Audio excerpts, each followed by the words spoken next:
In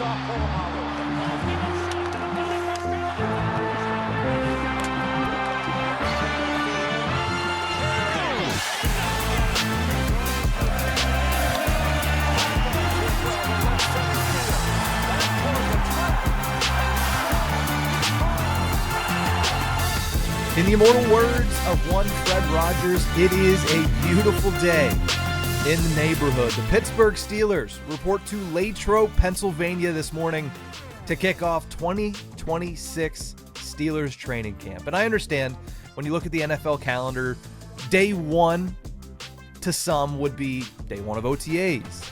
Maybe it's day one of rookie minicamp. Maybe it's day one of mandatory minicamp. To me, and I think to a lot of the fan base, day one of training camp was where the rubber meets the road. It's where you can't help but pay attention. And day one is today. We have made it to the beginning of football season. We're going to see football in pads in just a few short days. We're going to then see exhibition games in just a few short weeks. It all starts in Latrobe, Pennsylvania right now, today, as the Pittsburgh Steelers officially show up for 2026 training camp. And we're going to lead off the show with them because I'm pumped for football. But we will also get to the Pittsburgh Pirates, who had a massive victory on Monday night. And it is in many ways attributed to a player that they absolutely need to continue what he's shown since he came back from the All-Star break. We'll get to that in just a few minutes. But let's kick things off with the Steelers, and let's kick things off with a group that anytime you go into a season is always going to have high expectations. Just because it is the Pittsburgh Steelers, everybody looks at the defense, and the expectations are always extremely high. And that is no different this year. It's a very interesting situation for the Pittsburgh Steelers defense this year because for the first time in 2 decades, it is a new face running that defense. I understand there have been several defensive coordinators under Mike Tomlin, but let's not mince words. It was Mike Tomlin's defense. And now it's Patrick Graham's defense. And I'm intrigued to see what changes with that new figurehead. But it doesn't matter who's in charge. The expectations are always high, and last year they fell well short of those expectations. The Steelers finished 26th in total defense, 29th in pass defense, and 13th in rush defense, which was actually a pretty solid improvement from the year prior. But the last time the Steelers in total defense were a top 5 unit was 2020. Only 3 players remain from that 2020 defense. Cam Hayward, who is I believe it's either him or Chris Boswell, is the longest tenured member of the Pittsburgh Steelers. I'd assume it's Cam Hayward. I just can't think of how long Boz has been around. TJ Watt and Alex Highsmith, who was a rookie back in that day. And when you look at that Steelers big 3, it feels like this is their de facto last dance. This past offseason, the Steelers decided to not just extend Nick Herbig, but to extend him to a pretty hefty price tag, making it feel like, okay, you're now paying a pretty penny for 3 outside linebackers. So the question immediately became, could one of TJ Watt or Alex Highsmith become a trade candidate? Not before this season, because you don't need to do it before this season. Not really during this season, because you don't need to do it during this season. But after this year, it is reasonable to believe that one of those 2 could be on the trade market. And listen, we could get into the discussion of if they had to trade one, who would it be? You could have your arguments either way, and I'd honestly probably wouldn't disagree with you because I think there's no right or wrong answer there. You have the guy that is etched in team history, etched in NFL history, in TJ Watt, who was at one point the best, in my opinion, defensive player in the entire NFL. And then you have the guy who has just been a steady force for you for now 5 seasons, going into, I believe he's actually going into year number 7 in Alex Highsmith. So you could have that debate if you want. That's not what we're here to do today. What we're here to do today is to talk a little bit about the Pittsburgh Steelers defense and whether or not it's realistic that they can get back into the top 5 in total defense for the first time since 2020. I think there are 3 things, above all, that need to happen. Health is a given, so we're not going to include that. Health is a given as far as total defense. But there's one player in particular that I will single out and say for the Steelers to finish top 5, this player specifically needs to stay on the field from the opening whistle to the final drive. And that's Derek Harmon. And it might be a lot to put on the shoulders of a second-year professional. But when Derek Harmon was in the game and available for the Steelers, the run defense was vastly different. And it's not that they were a little bit better here and there, and then they struggled when he was off the field. No, they were a top 5 caliber run defense when he was in the lineup in 2025. And that was as a rookie. The only issue was he missed a good bit of time. When he was out of the lineup, they were far away from being in the top 5. So if you want to be a top 5 defense, simply getting Derek Harmon to play all season and remain healthy is going to get you there on the running side of things. But then you have to worry about the passing defense. There are a lot of questions when it comes to this passing defense. There are a lot of new names when it comes to this pass defense. I mean, you add Jamel Dean. You add Jaquan Brisker. We'll see if Darnell Savage can make this team. You have a couple of young kids that are trying to make this roster. You have Jalen Ramsey. But in order for this defense, in totality, to be top 5, I talked about this guy a little bit. I think it was either last week or it might have been 2 weeks ago. You need Deshaun Elliott to be 2024 Deshaun Elliott. And I think if he is healthy, you probably will get that. The only question is, after a very serious injury in 2025 that cost him a lot of his season and certainly the end of his season, is he going to be able to get back to full speed early in the season to where the Steelers won't miss a beat, to where there's not much of an on-ramp for him and he can be that 2024 self in week number 1. He was a huge, huge loss for this defense last season. Not only is he huge in his position, but it helps other players slot into their positions better. It'll help Jaquan Brisker.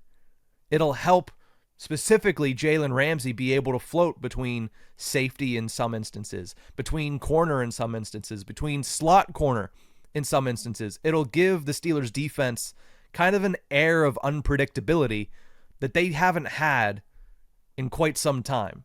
Because even in 2024, they were able to get a little bit out of that with Deshaun Elliott playing the way he did and moving Minkah Fitzpatrick around similar to how they did early on in his tenure in Pittsburgh. They need to be able to do similar things with Jalen Ramsey. And to do that, you need Deshaun Elliott to not only be healthy, but be healthy and be playing at the level that he was back in 2024.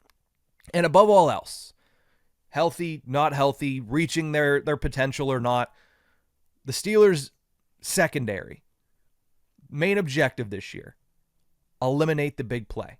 Because that's what burned them in 2025. They were 22nd in the NFL in 20-plus yard pass plays allowed, 53 throughout the entire season. They allowed 7 completions of 60 or more yards last year. That has to stop, particularly if you're trying to be a top 5 defense. You can't allow that many explosive plays. And you think back, they all seem to come in pretty important moments.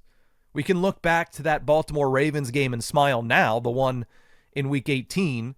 But let's not forget there were 2 massive blown plays on the back end of the defense that almost cost the Pittsburgh Steelers an AFC North championship. It didn't, and that's why we don't talk about it as much, but there was a very big chance that that would have been the reason we would have looked back and said, well, Tyler Loop actually made the field goal, and this is why the Steelers couldn't win. Not because of the offense in that instance, but because the defense couldn't keep Lamar Jackson and Zay Flowers from making big plays. Fortunately, that wasn't the case, and the way the defense played in the playoffs, they were completely pretty much absolved from anything, considering how bad the offense was.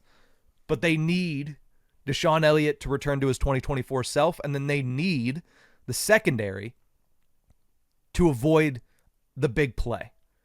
And the last thing I'll put in here is not something that we need to see different. It's just something that we need to see carry over. The Steelers' pass rush has always been the key to this defense. Yes, stopping the run is vastly important. That's why Cameron Hayward has been such a key cog in this defense for a long time, and now Derek Harmon is kind of taking that role as well. But the Steelers' success on defense is typically predicated on their pass rush. Can they get to the quarterback? In a year where, as I already mentioned, their defense fell short of expectations, they still finished 6th in the National Football League in sacks. And that's with TJ Watt finishing with just 7 sacks, the lowest number since 2022. And similar to what we saw last year, 2022 was a year where TJ Watt missed a hefty amount of time. Last year he played 14 games. In 2022 he only played 10. But that's a low sack number for TJ Watt. Nick Herbig stepped up. Alex Highsmith stepped up. And really, it was a team effort to finish 6th in sacks. We need to see that again. So those are the things that I'm looking at. And if all of those things happen, it feels like this defense, under the tutelage of Patrick Graham, might have a shot to finally meet those expectations. And for the first time since 2020, to be a top 5 defense in the entire National Football League. I'm excited that football is back. I'm actually more than excited. I am pumped that training camp is beginning in Latrobe, Pennsylvania. And in fact, because of that, we are going to have our first ever guest on the Burgh Breakdown podcast coming up on Thursday. We'll be joined by Zachary Smith of Around the 412 and Steelers Afternoon Drive to talk about the first couple of days of training camp and kind of what we can expect as time rolls on in Latrobe. If it wasn't for the Pittsburgh Steelers quite literally opening their season today, there wouldn't have been a question. The first topic of this entire show would have been the Pittsburgh Pirates. But alas, we have the Steelers opening training camp, so for the first time in this show's history, very brief history, we're going to bump the Pirates to number 2. But the question that I want to ask today is, well, is Money Mitch Keller back for the Pittsburgh Pirates? The organization hung a lot of responsibilities on this guy's shoulders this season. He was the only true vet coming into 2026 in this starting rotation. Yeah, you had Paul Skeens, who had a full season and a full complement of innings under his belt last year. But this is still only his second full season. And beyond that, you had a lot of young starters that have innings limits, and you were going to rely on Mitch Keller to be that dude in your rotation to help protect them and, transversely, to help protect the bullpen. And it started off well. I've seen a lot of people say, Mitch Keller was good for the first 2 games of the season. It's not really the case. Mitch Keller was good for the first 8 starts that he had this season. Through 8 starts, Mitch Keller had a 4-1 record and a 2.87 ERA. If that was the Mitch Keller we got all season long, we wouldn't be talking about, well, the Pirates just got back into a wild card spot with their victory on Monday night. We would be talking about them pulling away in the wild card and probably being, instead of 10 plus games back of the Milwaukee Brewers, we would be talking about them going into next week's 4-game series in Milwaukee saying, hey, you could potentially pull even. If that's the Mitch Keller we got all season, I think that's where the Pirates would be. Unfortunately, that just hasn't been the case, because since his start on May 13th against the Colorado Rockies, from that point until the All-Star break, he struggled. I think that's fair to say. In fact, it might be, using a lighter term than necessary when describing what Mitch Keller was able to do in those 10 starts between that Colorado game in May and the All-Star break a few weeks ago. In those 10 starts, Mitch Keller finished with a 2-5 record and a 6.75 ERA. We talk about elevated ERAs for the Pirates pitching staff this year, and in some instances you can look at it, especially when you're looking at spurts in certain games and certain stretches, and you can say, well, some of that's the defense, some of that's, other instances, but for Mitch Keller, he truly earned that 6.75 ERA between the Colorado start and the All-Star break. But since the MLB All-Star break, we're starting to see that early season Mitch Keller again. At Yankee Stadium, by all means, a very tough place to pitch, we saw Mitch Keller go 5 innings, allow just 3 hits, 0 earned runs on 2 walks, and 6 strikeouts. And that's with just 75 pitches. There were a lot of people, myself included, who thought he could have and should have came out for the 6th inning against the New York Yankees. Now, fortunately for the Pirates, they were able to pull that one out in extra innings, but nonetheless, a terrific first start back. And the question was then, okay, was this just a blip in the radar, or can he continue this? Well, next start came last night against the Arizona Diamondbacks, a team that is 6-4 in their last 10, that is starting to heat up and try to push for a playoff spot. In fact, they were sitting in a playoff spot, 1 game ahead of the Pittsburgh Pirates, and the Pirates needed somebody to set the tone in this very important series. Mitch Keller, able to once again go out there and do the dang thing. 5 1/3 innings pitched, 6 hits allowed, 2 runs allowed on 1 walk, and 4 strikeouts in 83 pitches. The first 5 innings, he soared through. The 6th inning, a little bit of bad luck here and there. A little bit of just placing the ball right where nobody can get it on weak contact. And he gave up 2 runs. But in that instance, in that game where you needed a solid outing from Mitch Keller, you got, once again, a solid outing from Mitch Keller. So back-to-back impressive starts for the Pirates veteran. And it is massive that they were able to get it.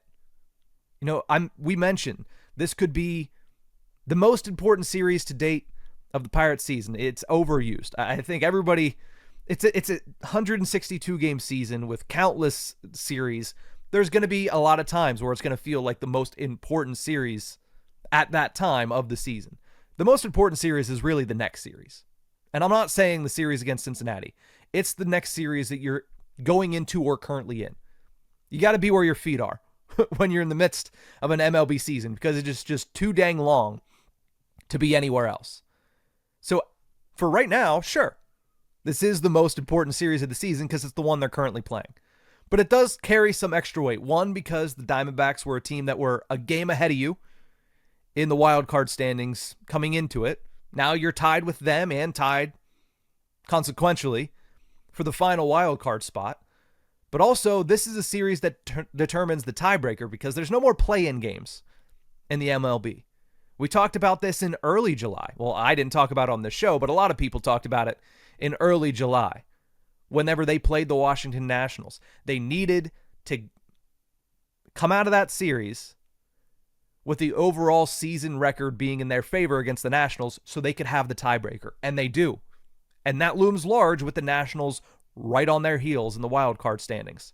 The Pirates are now 3-1 after their victory on Monday night against the Arizona Diamondbacks. So they just need to win one of the next 2, and they will have secured the tiebreaker with not just the Nationals, but with the Arizona Diamondbacks. And that is huge when it comes to playoff positioning. But if we're looking at the grand scheme of things, and outside of just this series and the matchup against the Diamondbacks, it would be massive if Mitch Keller can continue to do what he's been doing since the All-Star break. I get it's only 2 starts, but it's very, very positive signs from a guy that had a lot of responsibility on him early in the season and is going to have even more as this season goes on. Because those young starters that I mentioned earlier that have innings limits, they're starting to get closer and closer to them. Braxton Ashcraft, who knows how many innings they wanted him to pitch this year, but he's already over his career high.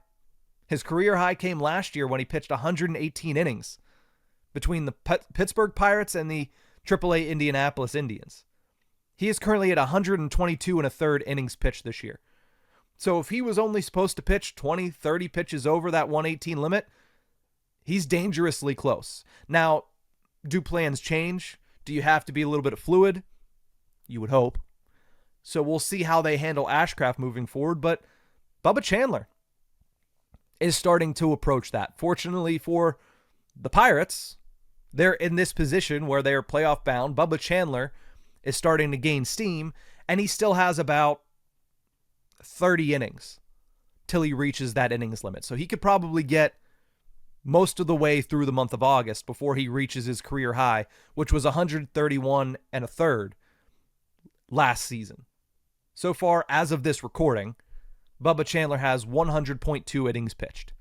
So he still has a little bit of time, but again, quickly approaching those innings limits that we all expect to have been set on Chandler and Ashcraft. And then you mentioned Jared Jones, who's probably right now the hottest pitcher of the Pirates starting staff. He's still coming off of an injury, and the Pirates are still treating him as such. His last game, he went above the 80 pitch mark for what I believe is the first time, but they've been pretty consistent with that 75 pitches and 5 ups. They're starting to maybe push him a little bit to 80, 85 pitches, maybe allow him to go back out if he's been extremely consistent and extremely efficient. They've given him the opportunity to go out in the 6th inning, but you're still, again, dealing with a starter who's in a limited capacity. You need to have Mitch Keller, not just to be the one guy, 2 guys if you include Paul Skeens, to be able to go deep in games, to be able to go into the 6th inning, hopefully routinely, to be able to go into the 7th inning at times, and to keep teams to 3 or fewer runs. But you need to have him do that in order to save your bullpen for when these other guys are pitching and aren't going to be able to go as deep into games. I don't want to see Carmen Mlodzinski pitching on days where Mitch Keller starts. I don't want to see Wilbur Dotel pitching on days that Mitch Keller starts. If he can prevent that and keep those players for Ashcraft, Chandler, and Jared Jones days, the Pirates are going to be much better off here as they push for a playoff spot. So it was a great matchup, great game on Monday night. You have to hope that continues, but we're seeing some very positive signs with Mitch Keller. And we'll see what happens with the MLB trade deadline coming up next Monday, August the 3rd. But if the Pittsburgh Pirates can get Mitch Keller to play at this level for the remainder of the season, you know, it might be overused, but that could be one of the best trade deadline acquisitions they could ask for. And there are a couple instances where the Pirates can just ask for an internal option to step up in a certain way, and that'll be a de facto deadline acquisition. But there are far fewer that would make as big of an impact as Mitch Keller. Yesterday was 65 days until the Pittsburgh Penguins opened the season against the Philadelphia Flyers. 65, obviously, the number of the Penguins team MVP last year. I'm not shy to say that. It was Erik Karlsson. There was no player more important to the Pittsburgh Penguins' miraculous second-place season in the Metro Division than Erik Karlsson. Finished with 66 points in 75 games, which was a large leap from his first 2 years in Pittsburgh. He had 56 his first season in the black and gold and 53 the following year. But not only that, he was among the top penalty-killing defenders for one of the top 10 penalty kills in all of hockey. And specifically, if you want to whittle it down to a performance in a month, the month of March, with Sidney Crosby largely on the shelf, with Evgeny Malkin dealing with injuries and suspensions, and with other injuries plaguing the Penguins, Erik Karlsson scored 24 points in 17 games. 9 of those 24 points were goals. So yeah, he was the Penguins MVP. And if the Penguins wish to follow up last season and, as we all would expect, take a step forward from what they did last season, it's going to likely have to be a similar story. Erik Karlsson is likely going to have to be that guy. He's going to have to be the Penguins' de facto MVP. It has to be him and Sid going head to head. But could this be his last season in the city of Pittsburgh? Josh Yohe, Penguins beat writer for The Athletic, spoke about that briefly last week for that website. And honestly, reading that and then thinking about it, it makes a lot of sense. Erik Karlsson is in the final year of his contract. He will be 37 by the time that contract expires next offseason. And let's not forget the primary reason that he came to the Pittsburgh Penguins, because he had a full no-move clause when he was a member of the San Jose Sharks. In fact, he still has a no-move clause today.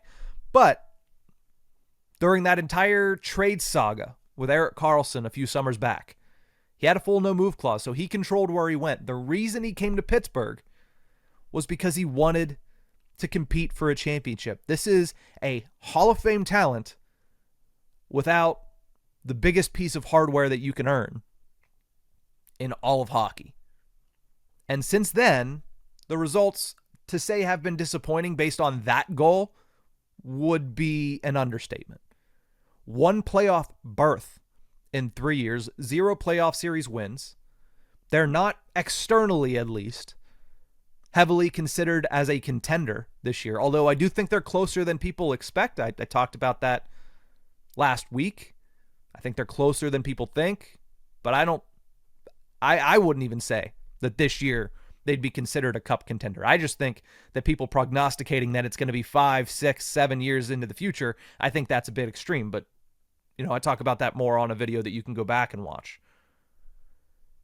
And it would make sense if Erik Karlsson desired a fresh start after this year. At 37, it would make sense if he said, you know what? I'm going to become a hired gun in free agency, sign a 1-year deal, go to a team that was either right on the cusp or a team that had just won and is looking to repeat. I mean, we've seen that a lot with veteran defensemen in the history of the National Hockey League, but in particular, this summer, we saw that with a couple of veteran defensemen that have been, pretty big namesakes over their entire career. Brent Burns has signed a 1-year contract with the Colorado Avalanche, for the last 2 years, trying to get that Stanley Cup. John Carlson just signed a 2-year deal with the Tampa Bay Lightning. He's trying to get back to the cup that he was able to earn in 2018. So it would make sense if Erik Karlsson gets to the end of this contract, becomes a free agent, that's the route he takes. That he says, okay, could Carolina use a right shot defenseman with a lot of still a lot of offensive upside, even at the age of 37?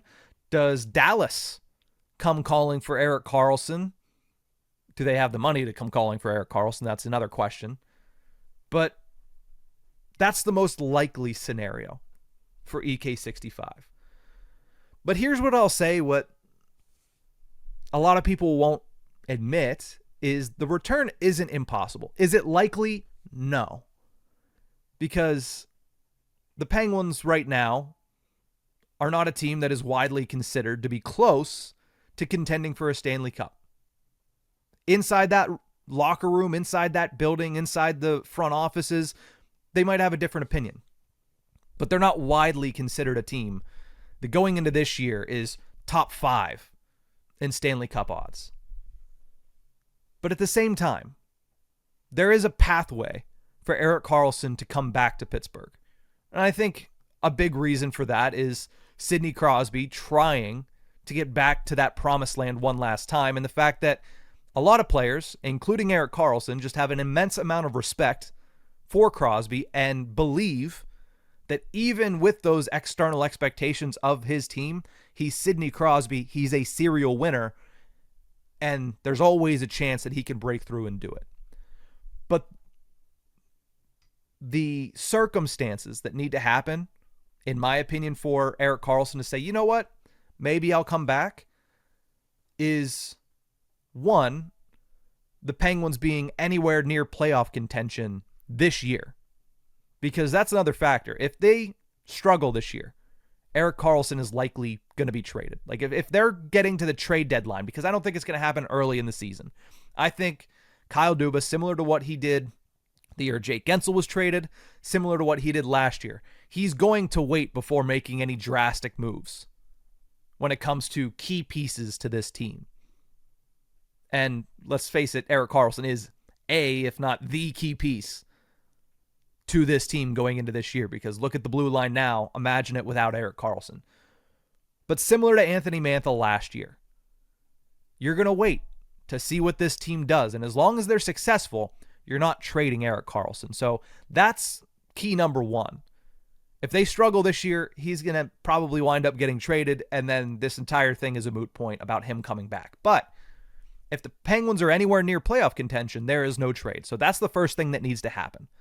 And secondly, if they take another step, right? Last year was a massive jump from being a lottery team, a bottom 10 team in the NHL, to being not just a playoff team, but hosting a playoff series in round one last year, being a team that finished with 98 points in the standings. If they can build off of that, make the playoffs, win a series, and then compete in round two. Yeah, obviously we want to see them win round two. But if they win a series and then are competitive in round two, I could see that hired gun being Erik Karlsson coming back on a one-year deal with the Penguins. Because the Pens are going to have a crazy amount of salary cap space next year. If Erik Karlsson is willing to come back at a cheaper deal than what he's making right now on a one-year contract, and all of this that we saw above happens, that they take a step forward, that they win a series, that they're competitive in round number 2, likely against the Carolina Hurricanes, then yeah, the door should be open for Erik Karlsson to return. It's too early to know anything for certain about next summer. It truly is. Because look at last summer at this time. A lot of people, myself included, were sitting there saying, man, it feels like it could be the last season of Evgeny Malkin. He's in the last year of his deal. He's going to be 40 years old by the time a new deal would start. And the Penguins, at that point, hadn't really shown signs of life in this de facto shotgun rebuild, whatever you want to call it. And what a difference a year makes. The Penguins are much further forward, both in their prospect system as well as their NHL roster. And Evgeny Malkin bounced back in a massive way. And all of a sudden, he signs a one-year contract to return to the organization. So never say never with Erik Karlsson. I think the most likely scenario is that when he reaches free agency, he does go somewhere that's going to give him a higher chance at hoisting the Stanley Cup. But never say never. Don't count it out at this point of the year, because it's July of 2026. We'll have to wait till at least March of 2027 to even have an idea of the future of Erik Karlsson. So it could really go in any direction. And I don't want to fall into the same thing, the same trap that we fell into last year, in believing for most of the season that it was the last year of Evgeny Malkin, because it didn't end up being. So let's not believe until we start to get some of this season underway and see what the Penguins are and see what Erik Karlsson is before we start prognosticating what the future holds for the future Hall of Famer and the Pittsburgh Penguins. But that's going to do it for this episode of the Burgh Breakdown. Thank you so much for tuning into this one. And again, keep an eye out for Thursday's episode, as we will have our first ever guest on the Burgh Breakdown, Zachary Smith of Around the 412 and Steelers Afternoon Drive. We'll have him join us to talk all things Pittsburgh Steelers training camp, maybe get into a little bit of Pirates trade deadline talk, and get his thoughts on what the Penguins did throughout this offseason. But that's going to do it for this episode. Thank you guys so much for tuning in. We'll see you next time.